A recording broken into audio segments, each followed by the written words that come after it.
tous, c'est Fred, F5OZK. Alors pardonnez-moi, il y a peut-être un petit peu de vent à travers le micro. Un petit Mistral aujourd'hui. Alors, nous sommes le 3 juillet. Et aujourd'hui, une fois n'est pas coutume, je vais faire une chasse blanche. Alors une chasse blanche, c'est quoi? C'est une sonde qui a déjà atterri il y a 3 jours, vendredi dernier. C'est la sonde de la Limoise de Midi, je crois.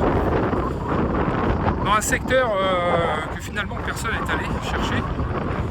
Pour la simple et bonne raison que ça reste quand même un secteur qui n'est pas facile d'accès, malgré que je sois au début de Camargue où c'est plutôt plat.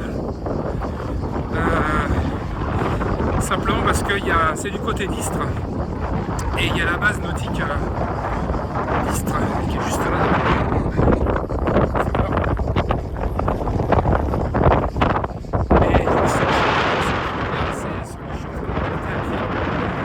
Alors normalement la radiation n'est pas très loin.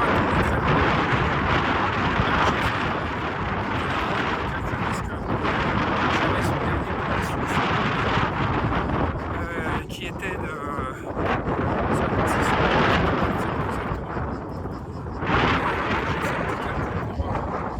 pour essayer d'avoir son point précis d'impact. Et là, comment dirais-je, on devrait tomber juste à la limite externe de la zone militaire. Bien évidemment, je ne vais pas faire voler le drone, vous l'imaginez bien. De toute façon, je ne pourrais pas le faire décoller. On me l'interdirait et on va aller tomber là quelque part sur la plaine par là. Voilà. Je vais me rapprocher, j'ai un bon kilomètre à faire à pied. Et je vais voir si je peux pas essayer de mettre la main dessus avec un peu de chance. Alors je suis sur la plaine de Cros. Comme vous pouvez le voir, c'est relativement plat, mais très caillouteux. Il n'y a rien qui pousse ici à part les mauvaises herbes. Donc je vais couper en ligne droite. Et bien évidemment, la seule chose que j'ai comme outil pour pouvoir me diriger, ben voilà, c'est mon GPS de randonneur. Excusez-moi, je suis sur un caillou. Voilà, qui me donne la position. Elle est, semble-t-il, tout droit à 730 mètres devant moi. Alors, tant que je ne rentre pas dans la zone militarisée, ça devrait pouvoir le faire. Mais comme il y a un petit peu de Mistral,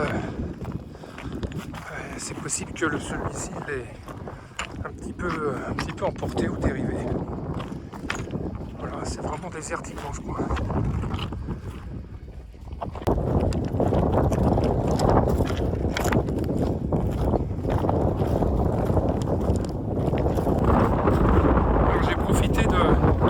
Même s'il y a un petit peu de vent,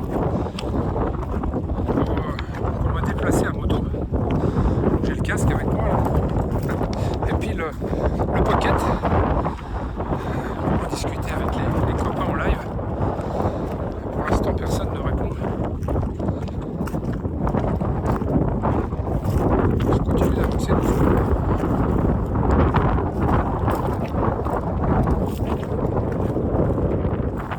Je suis arrivé pile poil sur le lieu d'impact estimé. Je fais un petit tour d'horizon, rien. À part du vent et des cailloux, il n'y a pas grand chose. Je vais essayer d'aller un petit peu loin. Plutôt quadriller un petit peu loin. Ça va vraiment être de la recherche visuelle. C'est pas évident de trouver, mais je vois au loin, je vais essayer de faire un rapprochement. Quelque chose de rouge là-bas au point. Alors est-ce que c'est le parachute? J'en sais rien. Je vais me rapprocher. Mais ça n'a pas été simple. Hein. Enfin, je vais voir, c'est peut-être pas ça. Hein. Parce que le point que j'ai donné, moi en fait, me donnait de l'autre côté de ce petit bâtiment-là. Enfin, ça doit être un truc météo. Et là, moi, je vois quelque chose de rouge qui bouge. Alors, c'est bien possible que ce soit ça. Alors, pour savoir comment je m'y suis pris, ouais, ça doit être ça parce que je vois maintenant quelque chose qui brille. Donc, c'est bien, ça doit être la radio. fait, le point estimé que j'avais, moi, était de l'autre côté de ce truc-là, donc à peu près une cinquantaine de mètres. Mais après, c'est pas facile de retrouver sur le point exact. Donc, ce que j'ai fait, je me suis replacé sur le dernier point que j'avais de relever sur son hub, qui était par là, à peu près à, allez, je vais dire à peu près à 200-300 mètres d'ici. J'ai pris le dernier point. Le dernier point était à 500 et quelques mètres d'altitude. Donc, ce que j'ai fait, j'ai tracé une ligne droite sur sa potentielle descente. Et puis, du dernier point, en traçant la ligne droite au compas, je me suis dit, en marchant droit, filant droit, ça c'est pratique parce que si c'est plutôt plat, je finirais bien par tomber dessus. Et visiblement, ça serait le cas.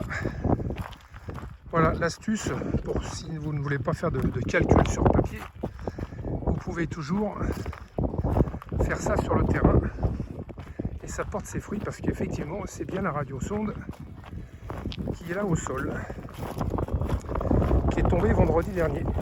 Voilà ce qu'on appelle une chasse froide.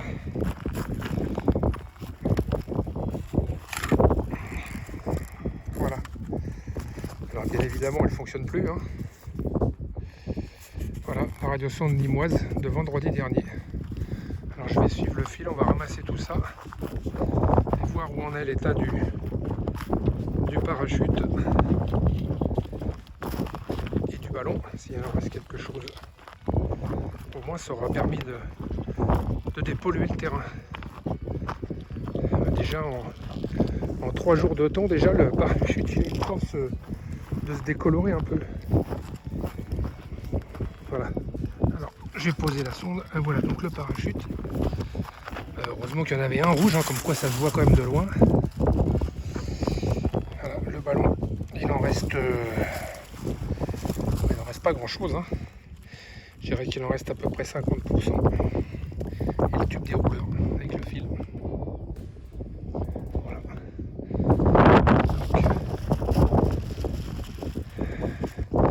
Là, je suis passé là à 50 mètres tout à l'heure. Là où j'ai fait mon estimation du dernier point de chute. Donc quand même à 50 mètres avec des cailloux. Quand la radiosonde est posée à côté. Voilà, la radiosonde nîmoise de vendredi dernier, du vol de midi. Enfin retrouvée. Ça m'a pris un petit peu de temps, mais ça m'a permis de faire une belle balade sous ce beau soleil. Voilà. En tout cas, le terrain est dépollué, il n'y a pas grand chose ici. Le terrain est dépollué, pardon. Bon, en tout cas, merci de m'avoir suivi sur cette petite vidéo. J'espère que je vous aurai au moins aidé, à défaut de ne pas avoir eu de signal. Vous voyez, comme quoi des fois, si on relève le dernier point, en se débrouillant un peu avec un petit calcul, on peut y arriver. Voilà, merci à tous de m'avoir suivi et à la prochaine vidéo. Ah, voilà. Papa qui appelle sur le DMR. Allez, 73, à bientôt. Salut.